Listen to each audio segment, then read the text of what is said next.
el evangelio que acabamos de escuchar, tomado de San Lucas, es la conocida parábola del administrador infiel, o del mayordomo, o del capataz infiel, que en realidad, como observa el padre Castellani, no fue infiel, ni fue inicuo, ni fue injusto, sino pícaro, prudente, dice el texto original griego.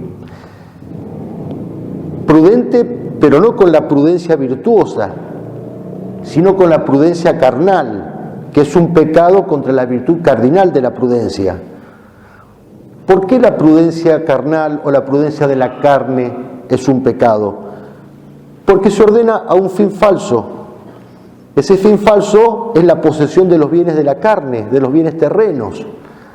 Y entonces la prudencia carnal consiste en una habilidad para encontrar los medios más adecuados que me conduzcan a ese fin carnal. Y por eso es un pecado contra la virtud cardinal de la prudencia. Posiblemente sea esta la más difícil de todas las parábolas que contó el Señor. A simple vista pareciera que Cristo alaba una conducta inmoral, o más de una, el robo y la astucia del administrador y el consentimiento de los deudores. Pero en realidad no es así. Primero, en ningún lado de la parábola, en ninguna parte del relato, se dice que el administrador fuera ladrón o derrochador, sino que fue acusado de ladrón o derrochador. Acusado ante el patrón de dilapidar, de malgastar sus bienes. Segundo, no hubo fraude ni astucia al rebajar parte de las cuentas de los deudores, ya que por el contexto se deduce que tenía esas atribuciones para poder hacerlo.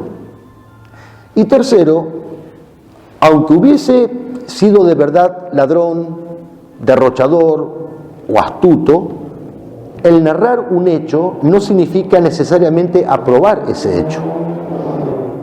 Y bien, el patrón lo mandó llamar para echarlo. Entonces, este administrador, este mayordomo pícaro, perdonó parte de las cuentas de los deudores de su patrón. ¿Para qué? Para ganárselos como amigos.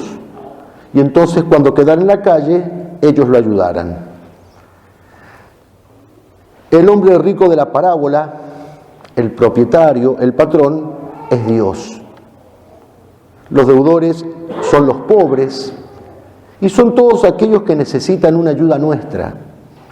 Y el administrador, el mayordomo, somos cada uno de nosotros, porque todo lo que tenemos son bienes recibidos de Dios. Dice San Pablo, ¿qué tienes que no hayas recibido? Y si lo has recibido, ¿por qué te glorías como si no lo hubieras recibido? Todo lo que tenemos, lo tenemos recibido de Dios, todo. En el orden natural y en el orden sobrenatural, los bienes del cuerpo y los bienes del alma, la vida, la salud, la familia, el trabajo, el estudio, la casa, en fin, todo lo que tenemos en el orden corporal o material y también los bienes en el orden espiritual, la gracia santificante, la iglesia, la fe que Dios nos dio, la posibilidad de recibir los sacramentos, la posibilidad de tener la misa, de poder confesarnos. Todo lo que Dios nos ha dado lo tenemos recibido de Él. Dios nos colma de bienes para que nosotros sepamos administrar bien esos bienes. O sea, que esos bienes los poseemos no en propiedad, sino en administración. Cristo siempre habló de los que tienen muchos bienes como de administradores de esos bienes. ¿Hasta cuándo vamos a administrar esos bienes que Dios nos dio? Y hasta que Dios diga basta. En la parábola el patrón mandó un aviso al administrador. ríndeme cuenta de tu administración porque ya no podrás seguir administrando. Ese aviso es la muerte. O sea que la administración de los bienes que tenemos termina en el sepulcro. Más allá del sepulcro está la rendición de cuentas. En el momento de nuestra muerte, Dios nos dirá: dame cuenta de tu administración.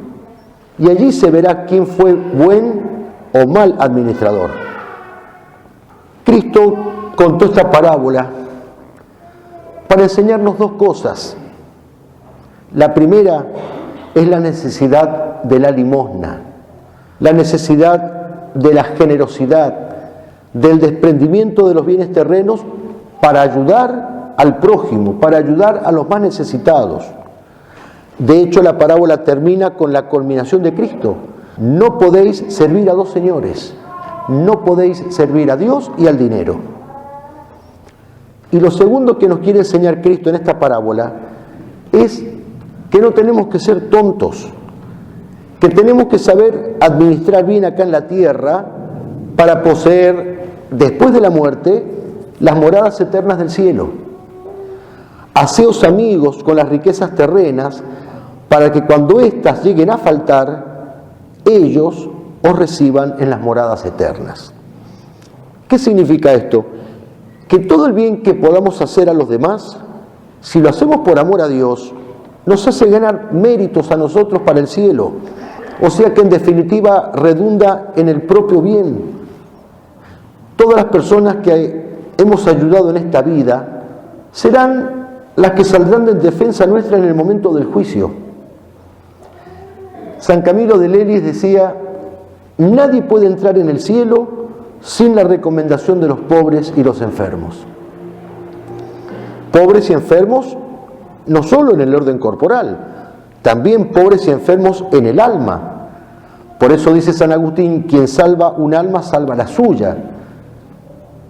La limosna tiene un espectro bastante amplio. Yo puedo dar una limosna material, puedo dar dinero, puedo dar algo de comer, puedo dar cualquier bien material, ropa, vestido al que lo necesita, pero también puedo dar bienes de orden espiritual. El que dé, aunque sea de beber, un vaso de agua en mi nombre, no quedará sin recompensa. También se considera limosna las obras de misericordia espirituales, el dar de beber un vaso de gracia al alma que está en pecado mortal, el dar de beber un vaso de consuelo al que está desconsolado, al triste, el dar parte de mi tiempo para, por ejemplo, a través de la catequesis o del apostolado en la parroquia, dar un rayo de luz, de amor y de verdad al alma que no conoce a Dios o que lo va buscando a tientas. Hay muchas formas de dar limosna. Por eso digo, no solo en el orden corporal, sino también espiritual. Pero nadie puede entrar al cielo, repito con San Camilo de Lelis, sin la recomendación de los pobres o los enfermos. Y entonces podemos pensar cuántos bienes hemos recibido de Dios. Dios me ha colmado de favores, me ha colmado de bienes. Y pensemos ahora cómo los administramos esos bienes. ¿De verdad que los pongo al servicio de los demás? ¿Se los ofrezco a Dios? ¿Los administro para su mayor gloria? El administrador de la parábola fue pícaro, supo ganarse amigos a tiempo. Dice Jesús en el Evangelio de hoy: los hijos de este mundo son más hábiles para las cosas terrenas que los hijos de la luz. Esto es una advertencia para nosotros, para los cristianos. Tenemos que pensar, si los hijos de este mundo son tan carnalmente prudentes y se esfuerzan tanto, se preocupan tanto por asegurarse su porvenir terreno, ¿cuánto más nosotros tenemos que ser virtuosamente prudentes? Esforzarnos en cuidar los intereses espirituales para asegurarnos el porvenir eterno. O sea, Cristo nos exhorta a ser vivos, en el buen sentido de la palabra. Nos exhorta a ser inteligentes para los negocios del cielo, así como los mundanos lo son para los negocios de la tierra. Pensémoslo y pidámosle a la Virgen que nos ayude a ser buenos administradores de todos los bienes que Dios nos ha dado, sabiéndolos poner al servicio de los demás, para que cuando el Señor nos pida cuentas, podamos presentarle los frutos obtenidos y escuchemos de sus labios aquella consoladora invitación eterna.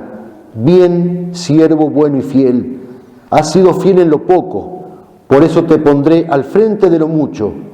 Entra en el gozo de tu Señor para siempre. Que así sea.